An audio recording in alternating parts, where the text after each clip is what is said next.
Hey kids, this is Ivan. How you doing? Today we're going to talk about how wealth inequality affects the economy, what that means for you, and why you should care. I've owned a home for 10 years. In that time period, the value of that house has skyrocketed.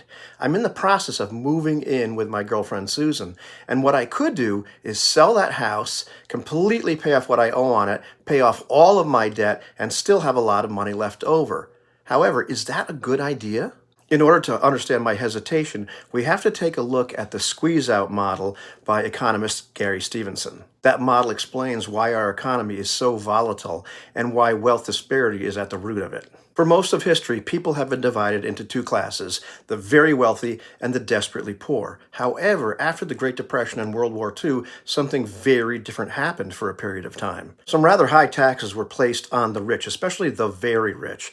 There was a lot more government regulation of industries and banks. Unions became very strong, and there was a lot of investment into the working and middle class. As a result, not only did ordinary people make decent wages, but they were able to afford homes. They were able to afford to build a life on just one salary in many cases. It became a golden age for the average ordinary person, for the working class, and the middle class was born. Wealth disparity was at an all-time low. Sure, there was a lot of difference between the richest people and the poorest people, but not as much as there is now. All that changed in the late 70s and the 80s when all of a sudden the rich had their taxes slashed. And I'm talking about the ultra-rich. I'm not talking about your doctor or the local businessman. I'm talking about the ultra-rich.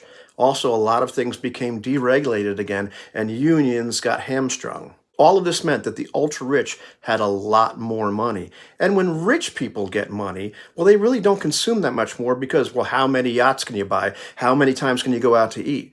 What they do buy is assets. Things like real estate, homes, businesses, natural resources, all the things that will make them passive income. And when the demand for these assets, like homes, goes up, the price goes up. Simple economics. And this at first looks great because if you're a working class homeowner, all of a sudden the value of your home is a lot more. If you own stocks, they've just gone up. In the early 90s, a friend of my grandmother's who was a dairy farmer sold his farm. He decided, I'm 60, I don't want to do this any longer. And somebody offered him $1 million for the land. He couldn't believe it. So of course he sold. He had a comfortable retirement.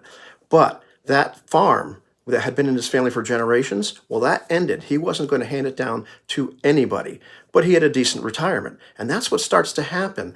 The rich started to buy the assets, the property of first the working class. The result of this, though, is that the children and grandchildren of those people that sold their houses, they can't afford to buy a new house because housing prices have gone way up. So what did the rich do? They lent them money, and they lent them money at interest. And all of a sudden, now you can buy this asset, but I'm going to finance it, and you're going to pay interest to me. So the rich owned the debts. I decided not to sell my house because my 30-year-old daughter lives there, and I worry about her, like, where is she going to be able to live? What's she going to be able to afford? So I've even taken out life insurance on myself in case I kick the bucket early, it'll still be paid off.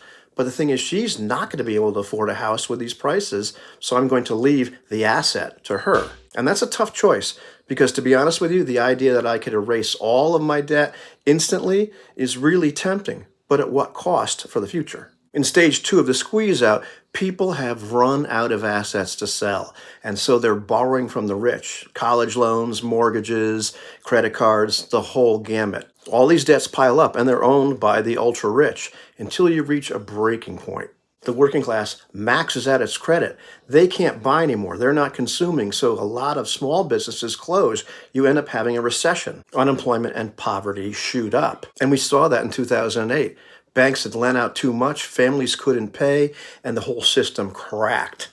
And at this point, you get stage 3 of the squeeze out because governments have promised to bail people out. The government steps in to prevent mass poverty. So there's stimulus and unemployment and welfare. But where does this money come from? They don't dare tax the rich because, after all, they're the ones buying the elections. In a lot of cases, these politicians are the rich.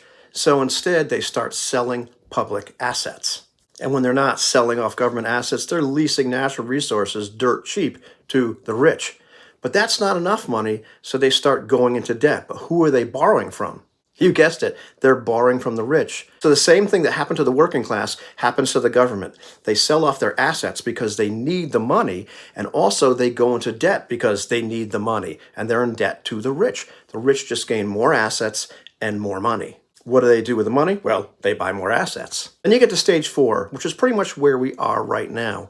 The working class is broke, the governments are broke. The only people left with any kind of money besides the rich are the middle class. And the government isn't going to tax the rich, are they? So they raise taxes on the middle class. But it's not enough money, so they start gutting government services. And government services reduce more and more, and there's less help for people that really need the help. The price of homes and food and all these other basic necessities go way up, and the middle class is forced to sell their assets like their homes and their savings just to survive. And of course, that wealth gets transferred to the ultra-rich. That really hits home because I'm middle class, my mother's pushing 90, and the plan always was when she passed away, we would sell the house and my brother and I would split the money.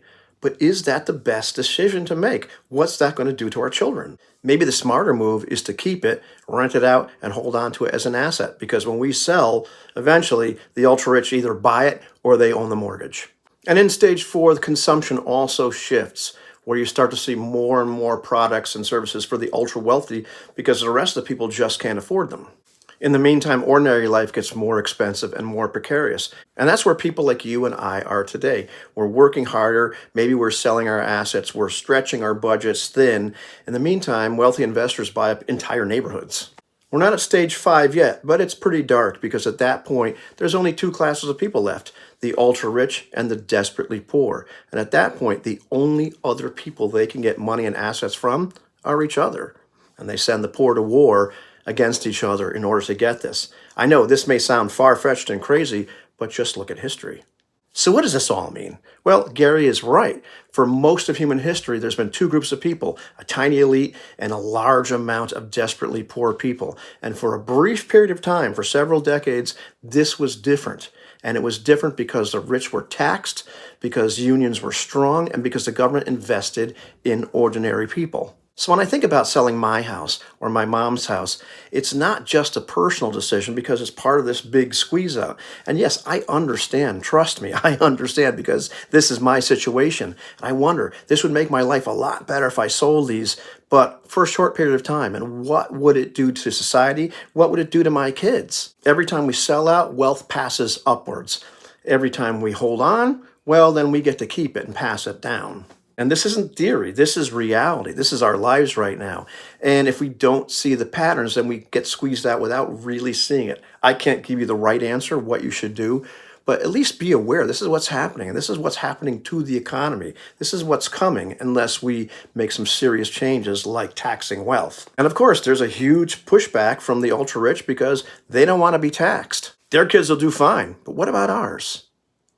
Thanks a lot for watching. I would really love to hear your opinion about this, what you think about this, if you've seen this happening, or if you think I'm completely crazy and misguided. I'll talk to you later. Bye.